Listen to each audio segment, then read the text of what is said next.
Hi friends, welcome back to C U Jagan blogs. ಸುಮಾರು ಜನ comment ಮಾಡಿದ್ರ ನಮಗೆ ಗಜೇಂದ್ರನ ಬಗ್ಗೆ ಒಂದು ಮಾಹಿತಿ ಕೊಡಿ ಅಂತ. ಗಜೇಂದ್ರನ ಬಗ್ಗೆ ಮಾತಾಡೋದಾದರೆ ಸುಮಾರಿದೆ, ಒಂದು 4-5 ಎಪಿಸೋಡ್ ಮಾಡ್ಬೋದು. ಆಗುವಷ್ಟು ಶಾರ್ಟ್ ಆ್ಯಂಡ್ ಸ್ವೀಟಾಗಿ ಒಂದು ನಿಮಗೆ ತಿಳಿಸ್ಕೊಡುವಂಗೆ ಪ್ರಯತ್ನ ಪಡ್ತೀನಿ. ಸುಮಾರು 1987-88 ಆಸುಪಾಸಿನಲ್ಲಿ ನಮ್ಮ ಕೊಡಗಿನ ಕಟ್ಟೆಪುರದಲ್ಲಿ ಒಂದು 5 ಆನೆಗಳನ್ನ ಸೆರೆ ಹಿಡಿತಾರೆ. ವಿಕ್ರಮ, ಭರತ, ಬಲರಾಮ, ಗಜೇಂದ್ರ, ಹರ್ಷ ಈ ಥರ ಆನೆಗಳಿರ್ತವೆ. ಅದರಲ್ಲಿ ಫೇಮಸ್ ಆನೆಗಳು ಇವು 5 ಆನೆಗಳು. ಈಗ ಇವುಗಳಲ್ಲಿ ಉಳಿದಿದ್ದ ಆನೆ ಅಂತಂದರೆ ಗಜೇಂದ್ರ, ವಿಕ್ರಮ, ಹರ್ಷ ಮಾತ್ರ. ಗಜೇಂದ್ರನನ್ನು ಮತ್ತಿಗೂಡು ಪಕ್ಕ ಇರುವಂಥ ಮಜ್ಜಿಗಳಕ್ಕೆ ತಗೊಬಂದು ಪಳಗಿಸ್ತಾರೆ. ಆಗ ನನಗೆ ನೆನಪಿದೆ, 3 ಆನೆಗಳು ಒಟ್ಟಿಗೆ ಪಳಗಿಸಿದಂಥದ್ದು. ನಮ್ಮ ತಂದೆ ಮೋಟರ್ ಸೈಕಲಲ್ಲಿ ಕರ್ಕೊಂಡೋಗಿ ಈ ಆನೆಗಳನ್ನ ತೋರಿಸ್ಕೊಟ್ರು. ಅವಾಗ ನನಗೆ ವಯಸ್ಸು ಬಂದು 9ರಿಂದ 10 ವರ್ಷ. 3 ಆನೆಗಳಿದು. ಗಜೇಂದ್ರ ಕ್ರಾಲಲ್ಲಿತ್ತು, ರಾಜೇಂದ್ರ ಅಂತ ಹೇಳೋದು ಕ್ರಾಲಲ್ಲಿ ಅಂತ ಗೊತ್ತಿಲ್ಲ, ಮಹೇಂದ್ರ ಅಂತ ಹೇಳೋದೊಂದು ಕ್ರಾಲಲ್ಲಿತ್ತು. ಇನ್ನೊಂದು ಆನೆನ ಮರಕ್ಕೆ ಕಟ್ಟಾಕಿದ್ರು. ಆ ಮರಕ್ಕೆ ಕಟ್ಟಾಕಿದ ಆನೆನ ಈಗಲೂ ನೆನಪಿದೆ. ಅದಕ್ಕೆ ಹಾಕೊಟ್ಟಂಥ ಸೊಪ್ಪನ್ನ ಕೊಂಬೆನ ಅಲ್ಲ ಬೀಸಿರೋದು. ಅವಾಗ ಈ ಆನೆಗಳ ಹೆಸರೆಲ್ಲ ಗೊತ್ತಿಲ್ಲ. ಅರ್ಜುನ ಯಾವುದು, ಅಭಿಮನ್ಯು ಯಾವುದು, ಇಲ್ಲ ಈ ಭಾಸ್ಕರ ಯಾವುದು, ಈ ಥರದ ಹೆಸರುಗಳೇನು ಗೊತ್ತಿರಲಿಲ್ಲ. ಒಟ್ರಾಸಿ ಅಲ್ಲಿ ಕರ್ಕೊಂಡೋಗಿ ನೋಡಿದಾಗ ಈ 3 ಆನೆಗಳು ಅಲ್ಲಿ ಕ್ರಾಲಲ್ಲಿದ್ದು. ಅದರಲ್ಲಿ ಗಜೇಂದ್ರ ವಿಶೇಷವಾಗಿ ಕ್ರಾಲಲ್ಲಿತ್ತು. ಹೀಗೆ ಗಜೇಂದ್ರ ನಮ್ಮ ಕೊಡಗಿನ ಮಜ್ಜಿಗಳದಲ್ಲಿ ಪಳಗಿದಂಥ ಆನೆ. ಅದು ನಮ್ಮ ಮತ್ತಿಗೂಡು ಕ್ಯಾಂಪಿನ ಅನತಿ ದೂರ, ಕೂಗಳತೆ ದೂರದಲ್ಲೇ ಇದೆ ಮಜ್ಜಿಗೆ ಹಳ್ಳ ಅಂತ ಹೇಳುವ ಜಾಗ. ಮೈನ್ ರೋಡ್ ಸಮೀಪನೇ ಇದೆ. ಅಲ್ಲೊಂದು ಕೆರೆ ಇದೆ. ನೀವು ಗೋಣಿಕೊಪ್ಪ ಮಾರ್ಗವಾಗಿ ಬಂದರೆ ಒಂದು ಕೆರೆ ಕಾಣುತ್ತೆ. ಕೆರೆದು ಲೆಫ್ಟ್ ಸೈಡಲ್ಲಿರುವಂಥದ್ದೇ ನಮ್ಮ ಗಜೇಂದ್ರ ಪಳಗಿದಂಥ ಜಾಗ. ಮೇ ಬಿ ಗಜೇಂದ್ರ ಆನೆ ಟೀಮೇ ಲಾಸ್ಟಲ್ಲಿ ಪಳಗಿರೋದು. ಅನಂತರ ಬೇರೆ ಆನೆಗಳಲ್ಲಿ ಪಳಗಿಸಲಿಲ್ಲ. ಹೀಗೆ ಅದು ಯಾವ ಮೊದಲು ಪಳಗಿಸಿದೆ ಅಂತ ಗೊತ್ತಿಲ್ಲ. ಗಜೇಂದ್ರನಲ್ಲಿ ಗಿಣಿಯ ಅಂತ ಹೇಳೋರು ಕೆಲಸ ಮಾಡ್ತಾಯಿದ್ರು. ಆನಂತರ ದಿನಗಳಲ್ಲಿ ಸುಮಾರು ಸಮಯ ಆದ ಮೇಲೆ ಗಣಪತಿ ಅಂತೇಳಿ ಆ ಮಾವುತರು ಕೆಲಸ ಮಾಡ್ತಾಯಿದ್ರು.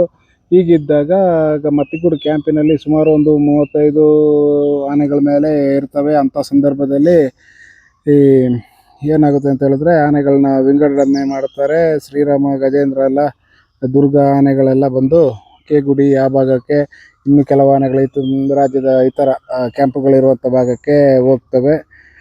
ಹಾಗಿದ್ದಾಗ ಗಜೇಂದ್ರನ ಕ್ಯಾಪ್ಚರಲ್ಲಿ ತುಂಬ ಬಹುಮುಖ್ಯವಾಗಿ ಶ್ರೀರಾಮನ ಪಾತ್ರ ತುಂಬ ಇತ್ತು.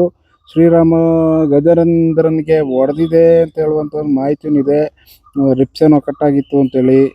ಹೀಗಿರುವಾಗ ಮತ್ತಿಗೂಡು ಕ್ಯಾಂಪಲ್ಲಿ 2 ಆನೆಗಳು ಕಟ್ಟದ ಹಾಗೆ ಎರಡೂ ಬಂದು ಒಂದೇ ಜಾಗದಲ್ಲಿ ಸೊಪ್ಪು ತಿಂತಾ ಇದ್ದು. ನಿಮಗೆ ಗೊತ್ತಿರ್ಬೋದು, ನಮಗೆ ಶ್ರೀರಾಮ ಮಾವುತ, ಶ್ರೀರಾಮ ಆನೆ ಕಾವಡಿ ಮಣಿಯವರು ಈ ಮೊದಲು ಒಂದು ಮಾಹಿತಿ ಕೊಟ್ಟಿದ್ದರು. ಏನಿಲ್ಲ ಸರ್, 2 ಆನೆಗಳು ಕಾಡಿಂದ ಬಂದಾಗ ಜೊತೆಯಲ್ಲಿ ಕಟ್ಟದಿರುವಾಗ ಒಟ್ಟಿಗೆ ಆಹಾರವನ್ನು ಸೇವಿಸ್ತಾ ಇದ್ದು ಅಂತೇಳಿ. ಇಲ್ಲಿ ಏನಾಗುತ್ತೆ ಅಂತ ಹೇಳಿದ್ರೆ, ಗಜೇಂದ್ರನಿಗೆ ಸ್ವಲ್ಪ ಟಾರ್ಚರ್ ಇರುತ್ತೆ ಮಾವುತನ ಕಡೆಯಿಂದ. ಭಾರಿ ಕಷ್ಟ ಪಡ್ತಿರ್ತದೆ ಗಜೇಂದ್ರ. ಮಾವುತ ಕುಡಿದು ಏನಾದರೂ ಟೈಟಾಗಿ ಬಿದ್ದರೆ ಆನೆ ಮುಂದುಗಡೆ ಕಾಲಿಗೆ ಕೋಲನ್ನು ಇಟ್ಬಿಟ್ರೆ ಆನೆ ಅಲ್ಲಾಡುವ ರೀತಿ ಇರಲಿಲ್ಲ.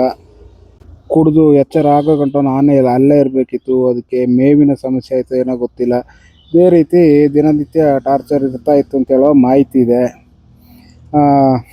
ಅಲ್ಲಿಂದ ಗಜೇಂದ್ರನ ಕೇಗುಡಿಗೆ ವರ್ಗಾವಣೆ ಆದ ನಂತರ ಏನಾಗುತ್ತೆ ಅಂತ ಹೇಳಿದ್ರೆ, ಶ್ರೀರಾಮನೇ ಇದೆಲ್ಲ ಒಟ್ಟಿಗಿರುತ್ತೆ. ಎಲ್ಲಿಂದ ಶ್ರೀರಾಮನೇ ಬಂದು ಕ್ಯಾಂಪ್ ಹತ್ರ ಬರುತ್ತೆ. ಬೇಡಿ ಹಾಕಿರ್ತಾರೆ ಶ್ರೀರಾಮನಿಗೆ 2 ಕಾಲಿಗೂ. ಅಷ್ಟರಲ್ಲಿ ಗಜೇಂದ್ರನಿಗೆ ಮದ ಬಂದಿತ್ತು. ಮದ ಬಂದು ಆ ದಿನ ಆ ಕ್ಷಣದಲ್ಲಿ ಫೋಟೋಶೂಟ್ ಸಹಿತ ನಡೆದಿದೆ ಒಂದು ಫ್ಯಾಮ್ಲಿಗೆ. ಅಲ್ಲಿ RF ಅಧಿಕಾರಿಯವರು ಹೇಳಿದ್ರಂತೆ, ಬೇಡಿ ಹಾಕು, ಬೇಡಿ ಹಾಕದೆ ಬಿಡಬೇಡ, ಹೋಗಿ ಆನೆಗೆ ಬೇಡಿ ಹಾಕಿ. ನನ್ನ ಆನೆ ಹಾಗೇನು ಮಾಡೋದಿಲ್ಲ, ನನ್ನ ಆನೆ ಒಳ್ಳೆ ಆನೆ, ಹಾಗೆ ಹೀಗೆ ಅಂತ ಹೇಳಿದ್ದಾನೆ.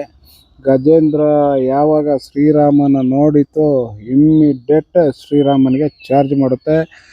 ಶ್ರೀರಾಮನ ಕಾಲಲ್ಲಿ ಬೇಡಿ ಇರುತ್ತೆ. ಟಾಪ್ ಕಾಲ್ ಹಾಕ್ಕೊಂಡೆ ಓಡಲಿಕ್ಕಾಗಲಿಲ್ಲ. ಅಂತೂ ಸುಮಾರು ದೂರ ಶ್ರೀರಾಮ ಓಡಿದೆ.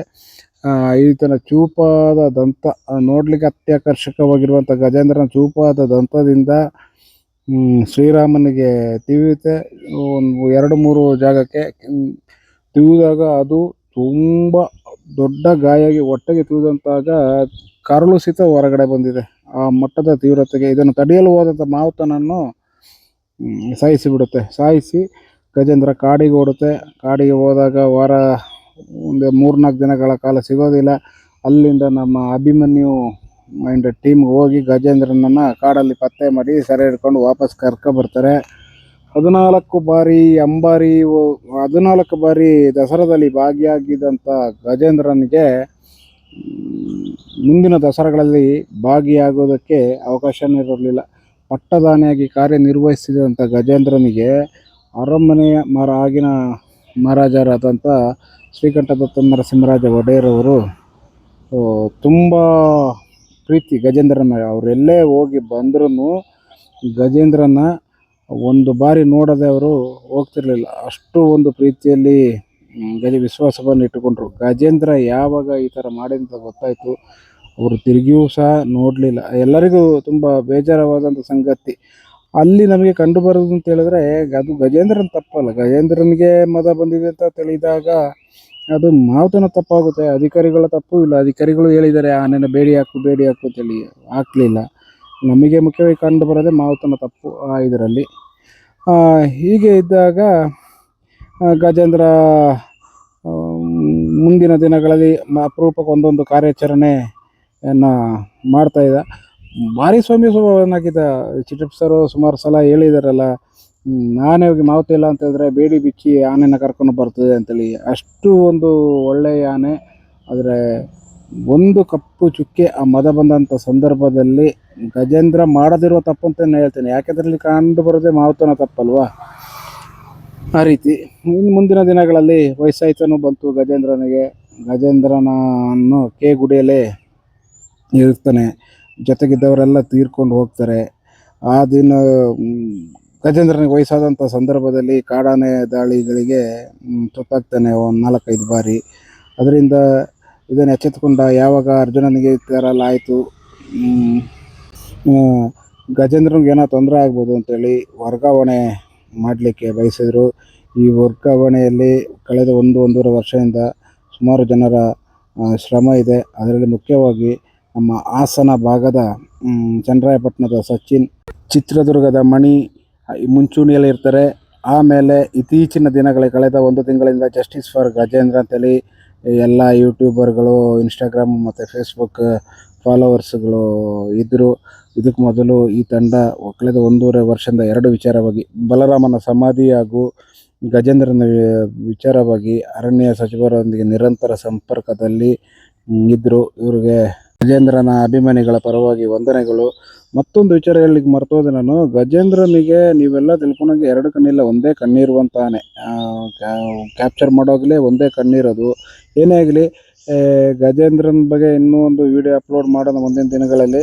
ಗಜೇಂದ್ರ ನಮ್ಮ ತಿಳಿದಿರುವಂಗೆ ಮತ್ತಿಗೂಡು ಕ್ಯಾಂಪಿಗೆ ಹೇಳ್ತಿದ್ದಾರೆ, ಭೀಮನಕಟ್ಟೆಗೆ ಹೇಳ್ತಿದ್ದಾರೆ, ಆರಂಗಿಗೆ ಹೇಳ್ತಿದ್ದಾರೆ, ಅದೇ ರೀತಿ ಬಂಡೀಪುರಕ್ಕೆ ಹೇಳ್ತಿದ್ದಾರೆ. ಎಲ್ಲಿಗೆ ಹೋಯ್ತಾನೆ ಅದು ನಮಗೆ ಗೊತ್ತಿಲ್ಲ. ಇಲಾಖೆ ಅಧಿಕಾರಿಗಳ ಕಾರ್ಯದಲ್ಲಿ ನಡೆಯುತ್ತೆ ಅದು.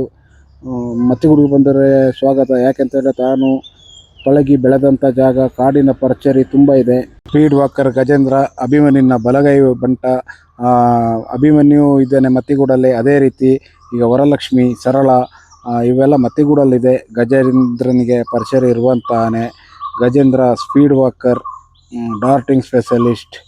ಏನು ಒಂದು ಕಪ್ಪು ಚುಕ್ಕಿ ಆತನ ಬಗ್ಗೆ ಹೇಳುವಂಗಿಲ್ಲ. ತಾನು ಹಿಡಿದಂಥ ಕೆಲಸವನ್ನು ಸಾಧಿಸಿ ಬಿಡುವಂಥ ನಮ್ಮ ಗಜೇಂದ್ರನ ಮುಂದಿನ ಭವಿಷ್ಯ ಉಜ್ವಲವಾಗಿರಲೆಂದು ನಾನು ನಿಮ್ಮೆಲ್ಲರಲ್ಲಿ ವಿನಂತಿಗೊಳಿಸ್ತೇನೆ.